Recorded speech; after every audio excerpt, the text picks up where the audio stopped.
থেকে Saint Martin চলাচল করে এই এলসিটি কাজল, যেটা বিআইডব্লিউটিসির একটি জাহাজ, যেটা মেরামত করার জন্য এই কেরানীগঞ্জের ডগে তুলানো হয়েছে। এই দেখতে পাচ্ছেন যে এই যে আন্নিটা, জাহাজের আন্নি কত সুন্দর চোখা।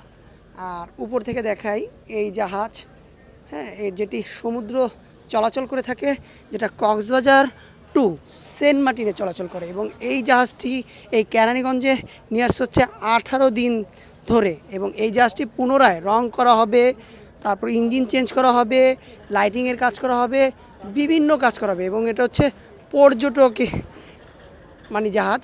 আর আমি একটু দেখাই এই যে জাহাজের যে নিচতলায় যেখান থেকে জানলা দেখা যাচ্ছে, হ্যাঁ, পুরোটাই হচ্ছে একটি মানে সরকারি জাহাজ, এটা আর কি বিআইডব্লিউটিসির এলসিটি কাজল নামে।